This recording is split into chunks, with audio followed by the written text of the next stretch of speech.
For as long as I can remember, my life has been deeply rooted in the teachings of Islam. My name is Ahmed, and I was born into a devoted Muslim family where faith was not just a part of life, it was the foundation of everything we did.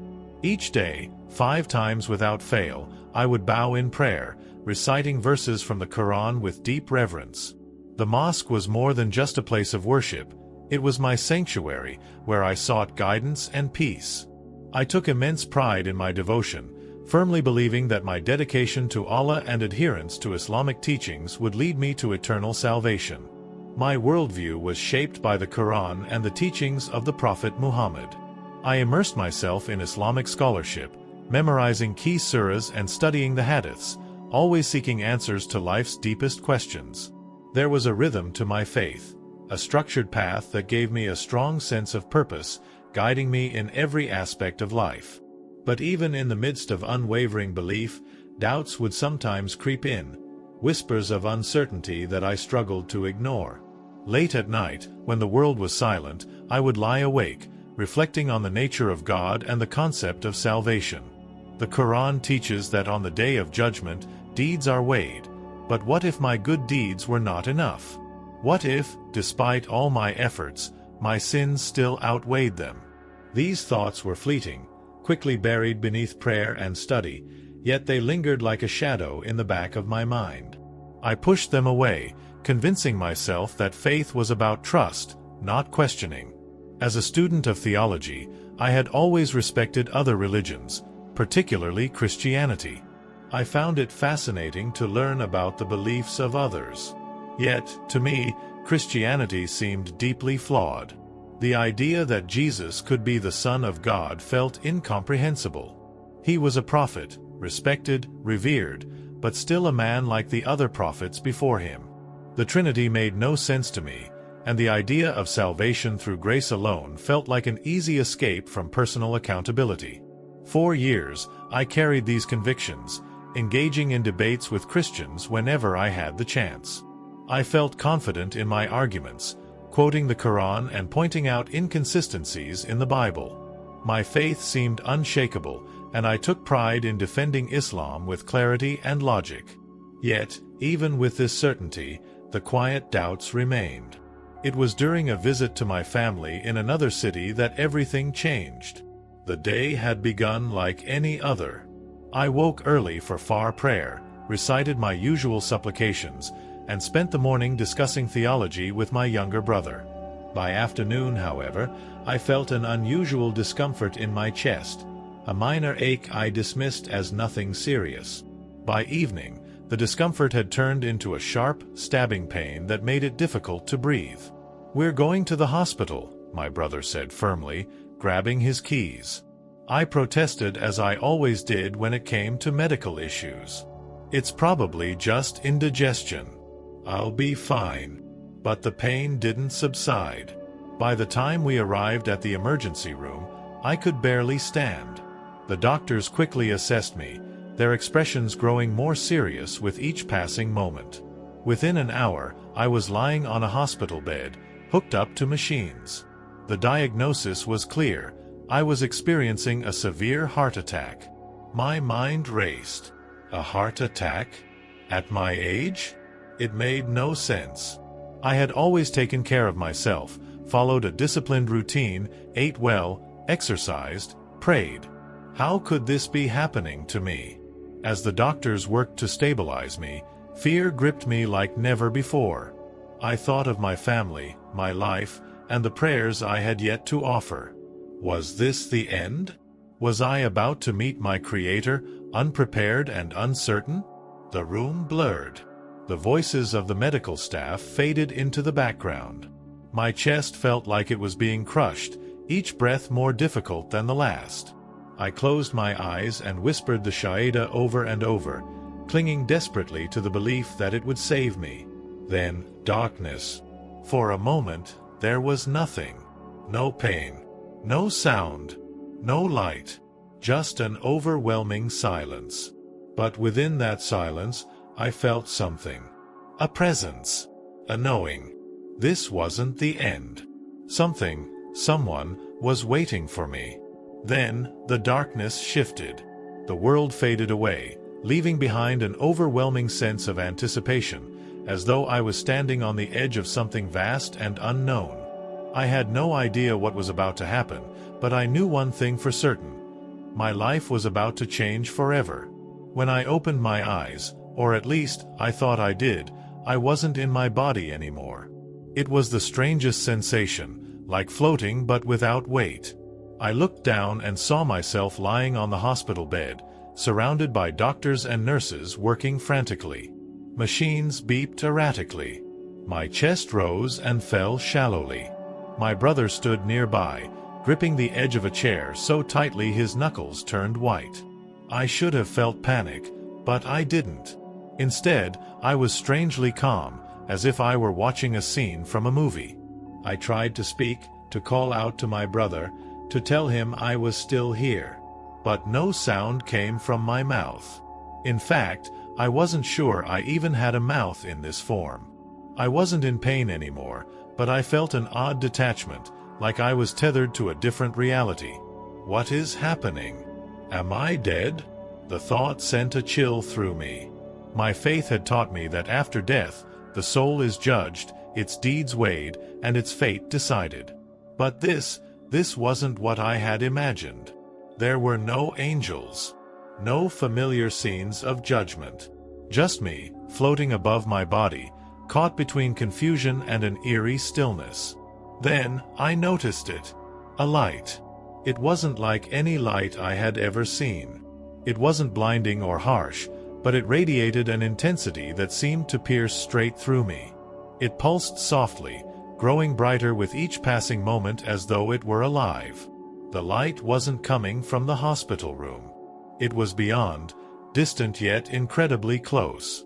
I felt its pull immediately, an irresistible draw that reached into the core of whatever I was now. I hesitated, unsure of what to do. Every instinct told me to resist, to stay rooted in the reality I knew. But the light had a magnetism that was impossible to ignore. It wasn't just something I saw, it was something I felt. A presence. A call. Not in words, but in a feeling so profound it defied explanation. The room around me began to fade. The sounds of the monitors, the voices of the doctors, even the sight of my brother. It all started to dissolve, replaced by a vast, all-encompassing brightness. I felt as though I was being pulled through a tunnel, the light growing closer and closer. At first, I resisted, but I quickly realized it was futile. Not the warmth of the sun, but something deeper. It filled every part of me, soothing yet carrying an undercurrent of power that left me in awe. The light wasn't just something to be seen, it was something to be experienced. And then I saw him. At first, it was difficult to comprehend what I was seeing. A figure emerged from the brilliance of the light, radiating a presence so powerful and majestic that I was immediately overcome with awe. He stepped closer, and as he did, I felt waves of love and compassion washing over me. It wasn't just an emotion, it was as though the very essence of love was emanating from him, surrounding and filling me completely. "Who are you?" The figure looked at me, his gaze filled with understanding. And then he spoke. "I am Jesus." The words struck me like a thunderbolt. Jesus. My mind raced, trying to process what was happening. As a Muslim, I had always believed in Jesus as a prophet, a great messenger of God, but nothing more. The idea that he could be anything beyond that had always been unthinkable to me. Yet here he was, standing before me, more real than anything I had ever experienced. "That's not possible," I whispered, more to myself than to him. "You're just a prophet. How can this be?" Jesus smiled, a gentle, knowing smile filled with patience and kindness. "You have many questions, Ahmed," he said, his voice steady and filled with warmth, "and I am here to help you find the answers." I wanted to speak, to argue, to explain why this couldn't be true. But before I could, the world around me began to shift. The brilliant light remained, but within it, scenes started to appear, vivid and alive, as if I were being transported through time itself. The first vision was familiar, stories of Jesus that I had read in the Quran. I saw him healing the sick, giving sight to the blind, and even raising the dead. Then the visions changed. I saw moments I had never truly considered before. Scenes from the Bible. Jesus at the Last Supper, speaking to his disciples with love and understanding beyond human comprehension. Jesus in the Garden of Gethsemane, praying in anguish, preparing for what was to come.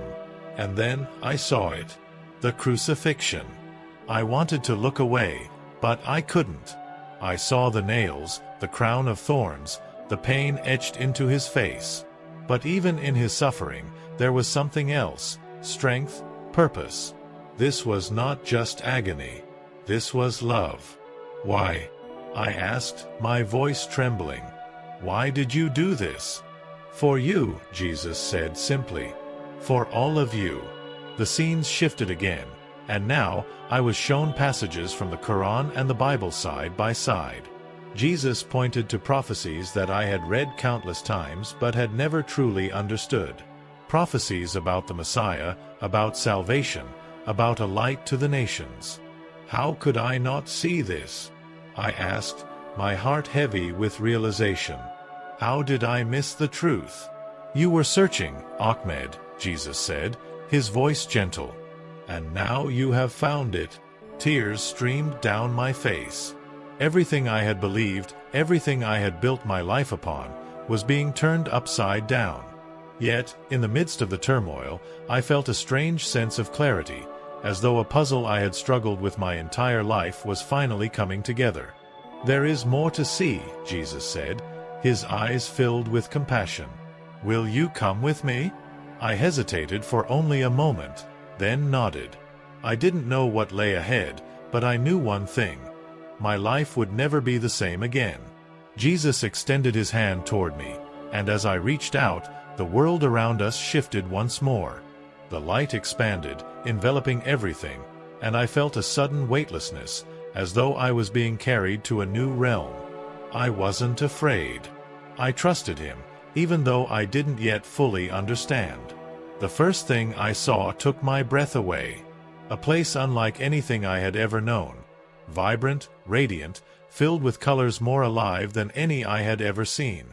The air itself felt charged with joy, with peace, with a love that was beyond words. There was no pain here, no suffering, no sorrow, only love. Pure, overwhelming love. In the distance, I saw people, men, women, children of every kind, glowing with a joy that seemed to come from within. They moved freely, laughing, embracing one another, whole and complete. This is heaven, Jesus said. This is what it means to be united with God. I could barely speak. The beauty of it all was almost too much to bear. It's perfect, I finally managed to say. This is what I've prayed for, isn't it? Jesus nodded. It is the fulfillment of God's promise. But it is not earned by deeds alone. It is a gift, given freely through faith. The words struck me deeply.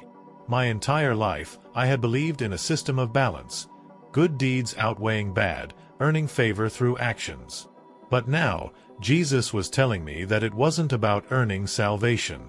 It was about grace. Grace? I asked, my voice filled with uncertainty. What do you mean? Ahmed, Jesus said gently, no one can earn perfection. No one can live without sin, no matter how much they try. God's love is not something to be earned, it is something to be accepted. That is why I gave my life for you, for everyone, so that through me you could be free. His words shook the foundation of everything I had ever believed. My faith had been built on striving, on doing enough to be worthy in the eyes of God. But now, I was being told that it wasn't about being worthy, it was about trusting in Him. Before I could fully process what He was saying, the scene changed.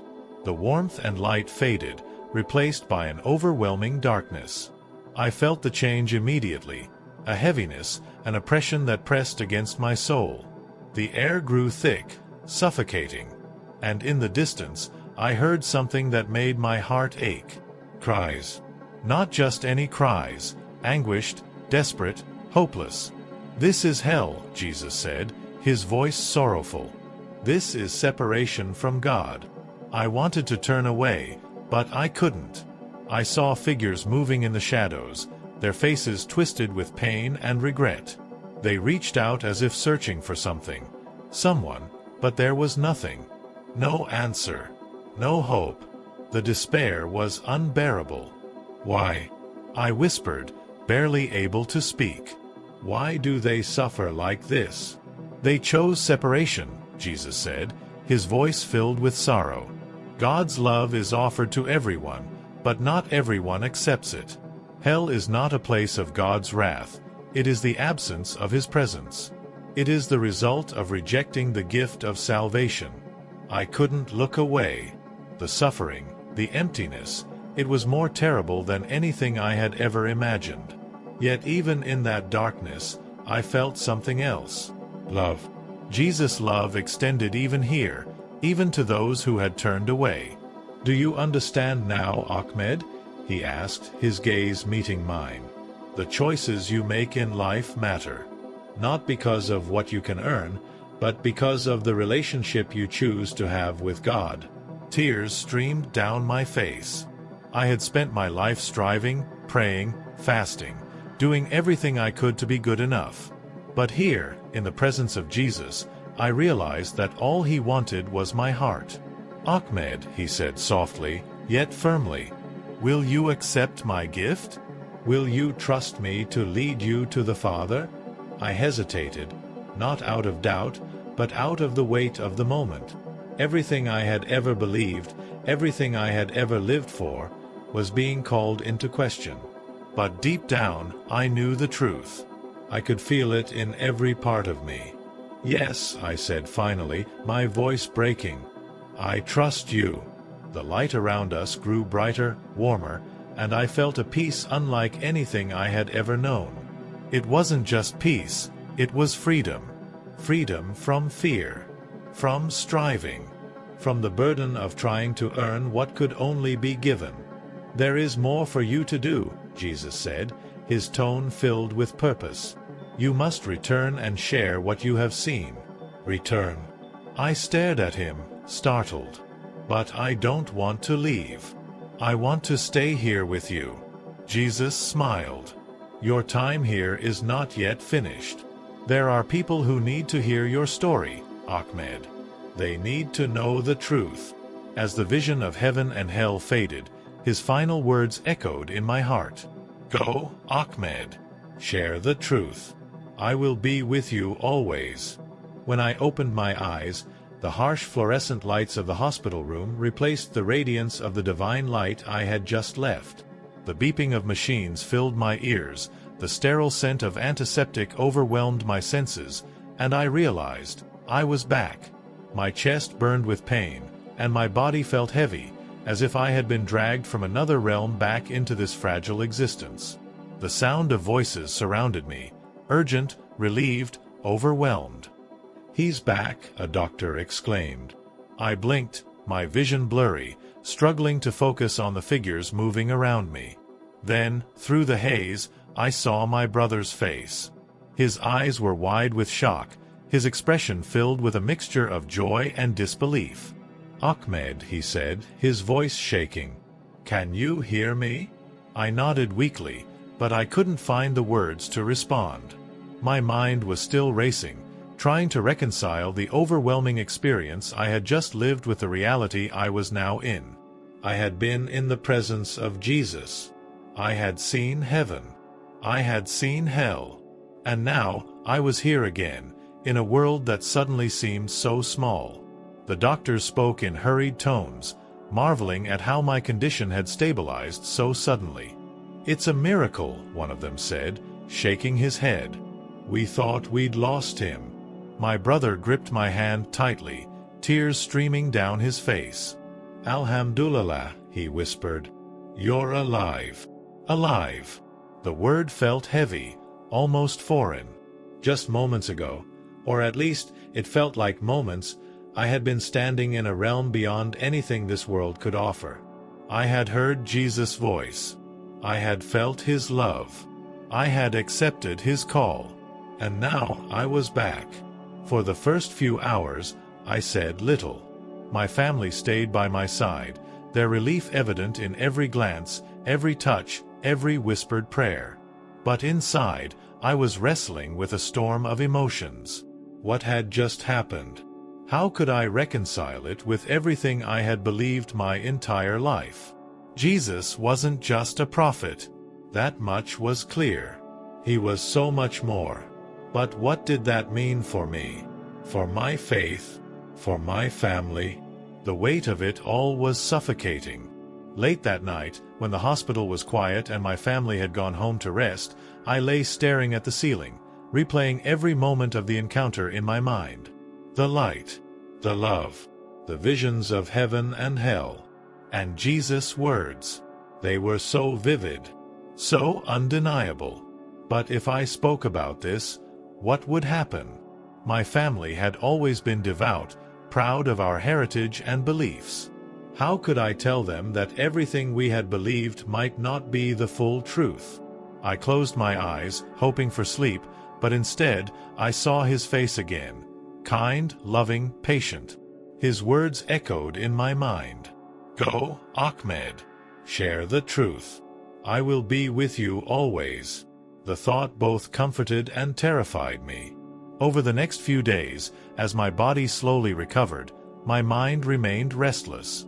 I couldn't ignore what I had seen, but I also couldn't talk about it. Not yet. I needed answers. Clarity. Something to help me make sense of it all. One afternoon, when I was finally alone, I reached for my phone and began searching. I didn't even know where to start, but eventually, I found myself reading about Jesus in ways I never had before. I read about his teachings, his miracles, his sacrifice. I read about grace. This concept that had seemed so foreign to me during our encounter, but now felt like a lifeline. And then, for the first time in my life, I opened a Bible. It felt strange, almost forbidden. But as I began to read, I couldn't stop. The words leapt off the page, resonating with everything I had experienced. It was as if the book itself was alive, speaking directly to my soul. The more I read, the more the pieces began to fit together.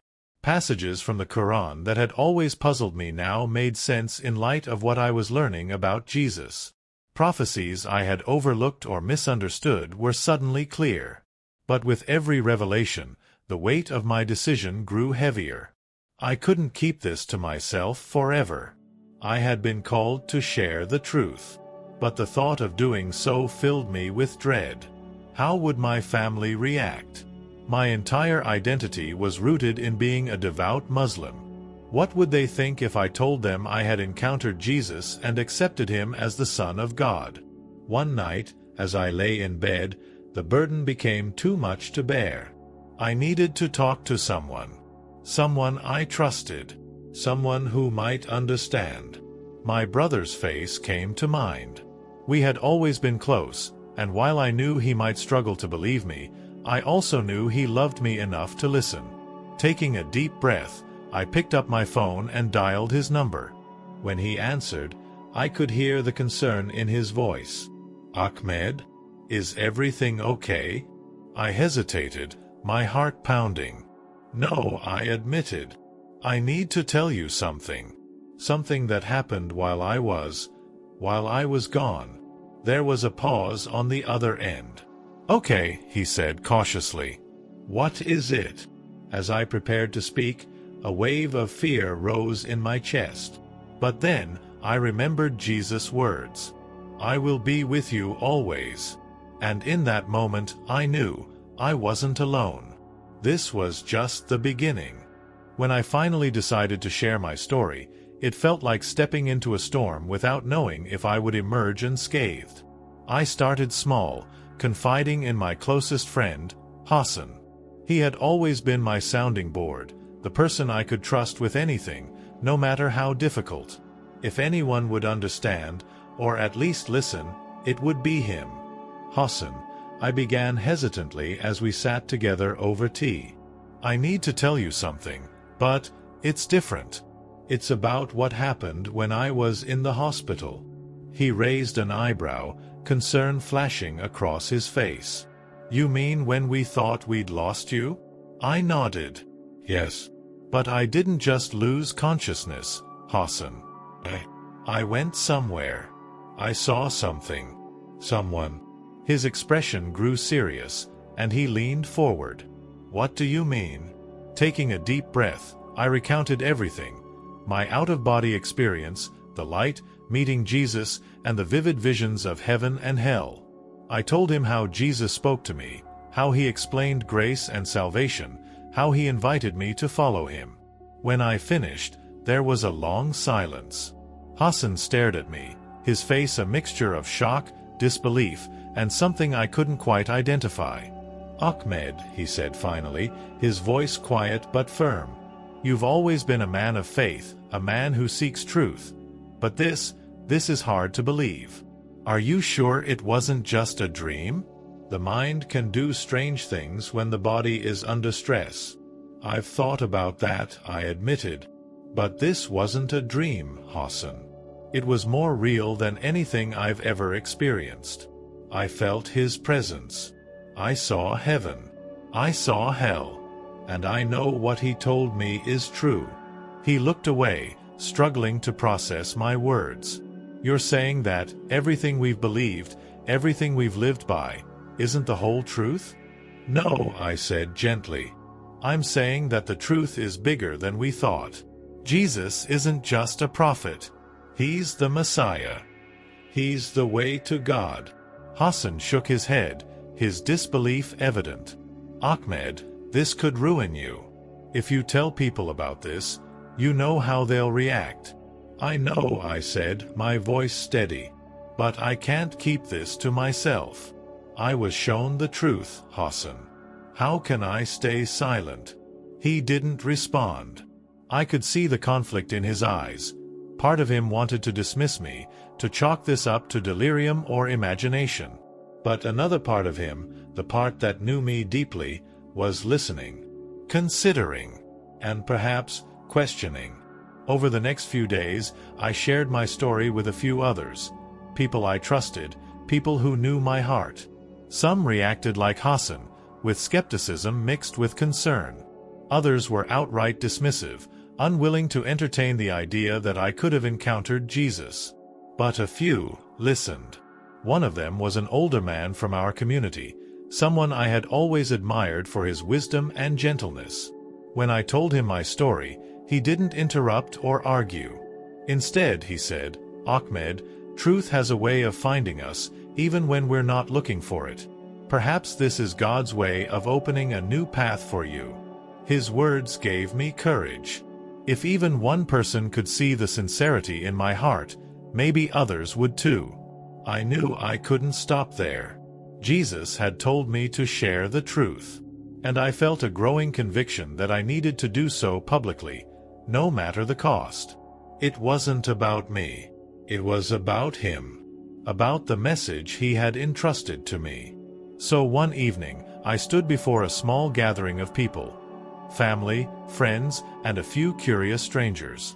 My heart pounded as I began to speak, but I felt a steadying presence, as though Jesus himself was standing beside me. I know many of you will find this hard to believe, I said, my voice shaking but determined. But I must tell you what happened to me. When I was at the brink of death, I encountered Jesus. He showed me the truth about God, about heaven and hell, and about grace. And he called me to share this with you.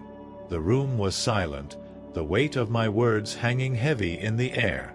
I saw a range of reactions: shock, confusion, curiosity, and even anger.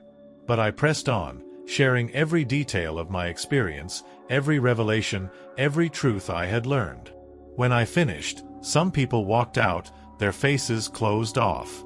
Others stayed, their expressions thoughtful, as though they were wrestling with something deep within. And a few approached me, their eyes filled with questions. Do you really believe this? one man asked, his tone skeptical but not dismissive. "I don't just believe it," I said. "I know it.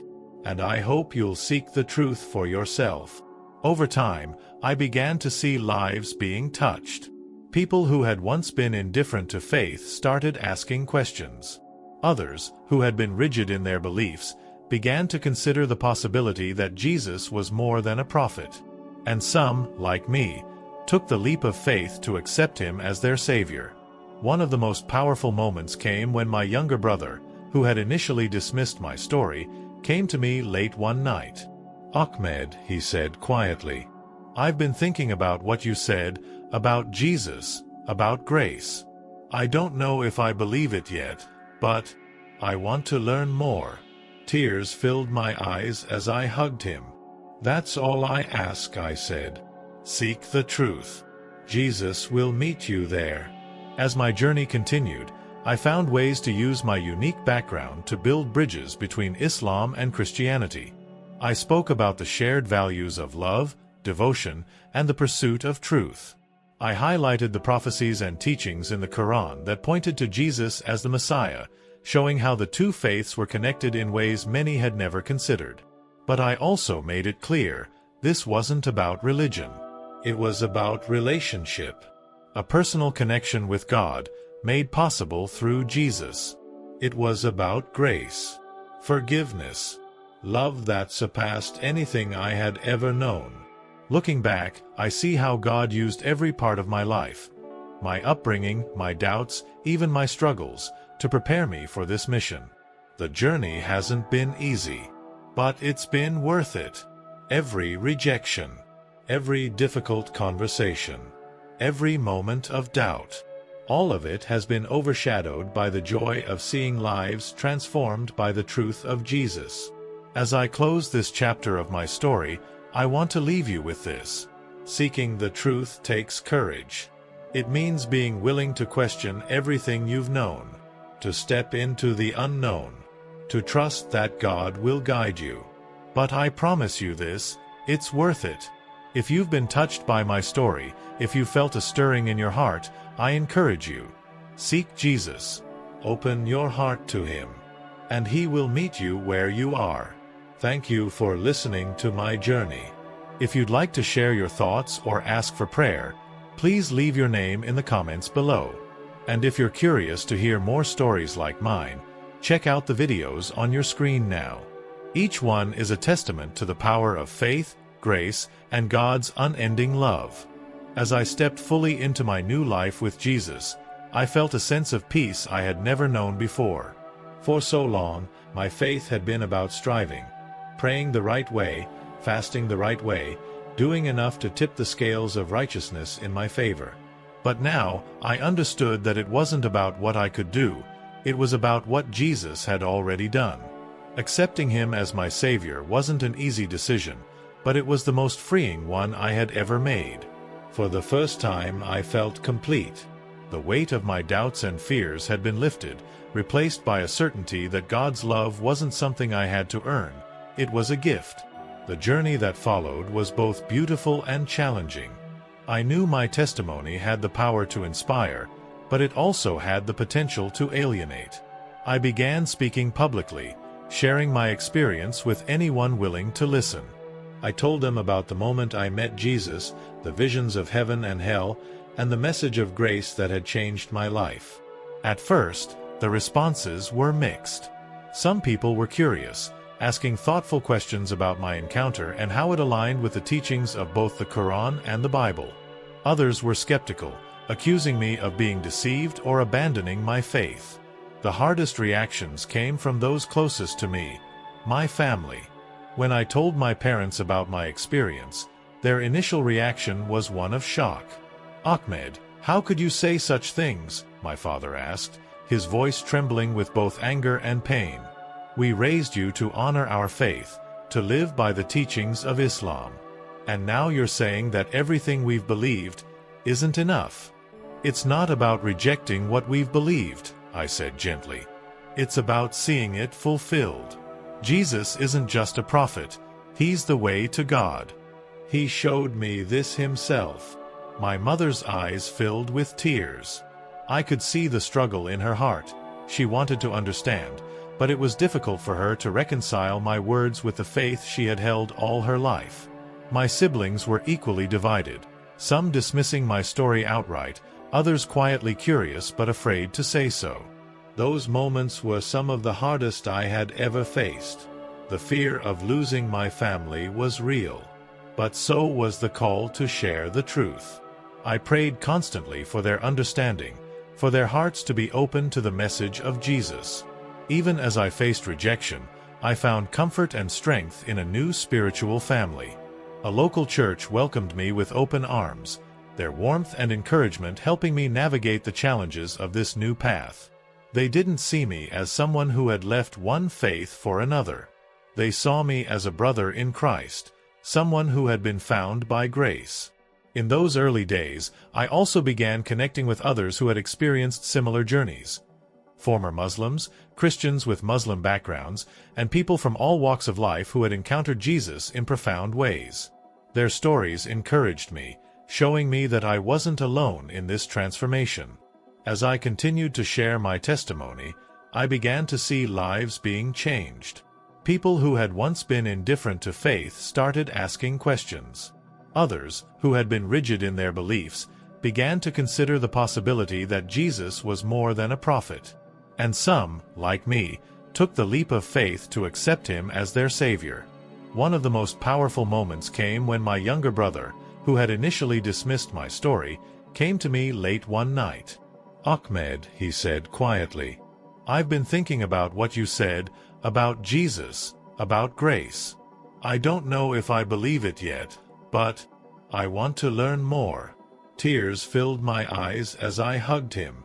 "That's all I ask," I said. "Seek the truth.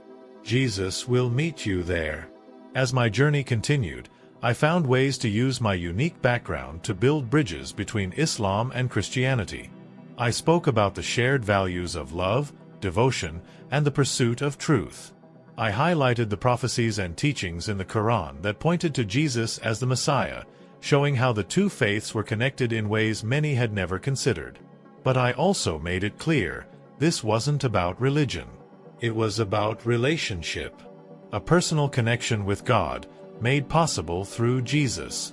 It was about grace, forgiveness, love that surpassed anything I had ever known.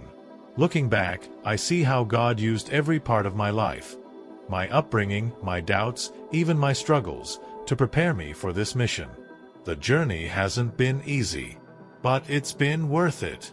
Every rejection, every difficult conversation, every moment of doubt, all of it has been overshadowed by the joy of seeing lives transformed by the truth of Jesus.